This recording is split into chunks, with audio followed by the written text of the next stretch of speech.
Tehran میں نماز عید پر پابندی۔ ایرانی دارالحکومت تہران میں مسلمانوں کو عید الفطر کی نماز سے روک دیا گیا ہے۔ ایران میں خمینی انقلاب کے بعد اسے شیعہ اسٹیٹ بنایا گیا ہے، جہاں اہل سنت مسلمانوں کے ساتھ اقلیتوں جیسا سلوک روا رکھا جاتا ہے۔ تہران میں سنیوں کی مساجد پر مکمل پابندی ہے۔ پورے تہران میں اہل سنت کو ایک بھی مسجد بنانے کی اجازت نہیں دی گئی۔ مساجد پر پابندی کے بعد تہران کے مسلمانوں نے اپنی اپنی رہائش گاہوں یا اپنے اکثریتی آبادی والے علاقوں میں نماز کی ادائیگی کے لیے جائے نماز یا نماز خانے تعمیر کیے، جنہیں ایرانی شیعہ حکومت نے مسمار کر ڈالا۔ اس سال عید الفطر سے ایک روز قبل تہران میں حکومت نے اہل سنت عوام پر نماز عید کی ادائیگی پر پابندی عائد کر دی تھی۔ سیکیورٹی فورسز نے جائے نمازوں میں جمع ہونے والے مسلمانوں کو گرفتار کیا اور انہیں نماز کی ادائیگی سے روکے رکھا۔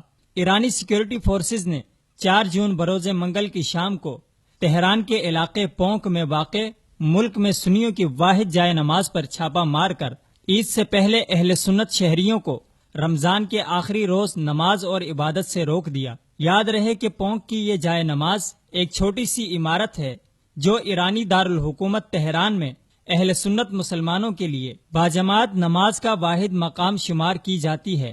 جولائی 2015 میں تہران کی بلدیہ نے پولیس اور سیکیورٹی فورسز کی معاونت کے ساتھ اس جائے نماز کو ڈھا دیا تھا، تاہم بعض نمازیوں نے اس کے کچھ حصے کی دوبارہ تجدید کر دی تھی، جسے اب تک نماز کے لیے استعمال میں لایا جا رہا ہے۔ عینی شاہدین نے بتایا ہے کہ داخلی سیکیورٹی فورسز، جن کو پولیس کی سپورٹ بھی حاصل تھی، نمازیوں کو نماز کی جگہ داخل ہونے سے روکتے رہے اور زبردستی داخلے کی کوشش کرنے والے متعدد افراد کو گرفتار بھی کر لیا۔ آمدہ اطلاعات کے مطابق سیکیورٹی فورسز اور پولیس کے اہلکاروں نے نمازیوں کے ساتھ برا رویہ اختیار کیا اور کسی بھی عدالتی وارنٹ اور محاصرے کے بغیر ہی جائے نماز پر دھاوا بول دیا۔ ایرانی دارالحکومت کے مختلف علاقوں سے 10 لاکھ سے زیادہ سنی نماز کی ادائیگی اور عبادت کے لیے اس جائے نماز پر آتے ہیں، جس کی وجہ یہ ہے کہ ایرانی حکام کی جانب سے عائد پابندیوں کے سبب تہران میں سنی کی کوئی بھی مسجد نہیں،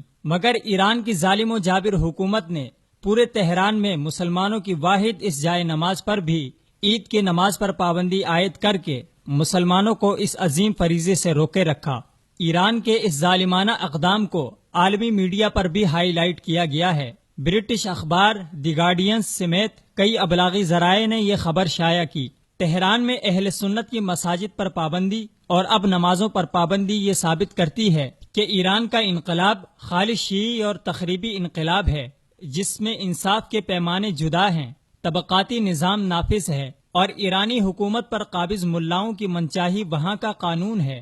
ایرانی دارالحکومت تہران میں 15 لاکھ سے زائد سنی آبادی ہے، جن کے لیے پورے تہران میں ایک بھی مسجد بنانے کی اجازت نہیں ہے، جبکہ یہودیوں کی تعداد 77,000 ہے، جن کے لیے 200 سے زائد عبادت خانے بنائے گئے ہیں۔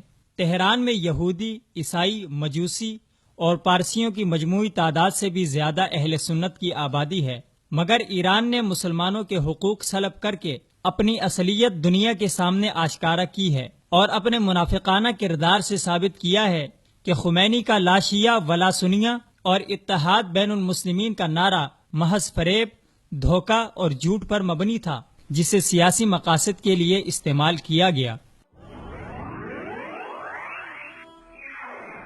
وصال اردو، اندھیری رات میں ایک روشن چراغ۔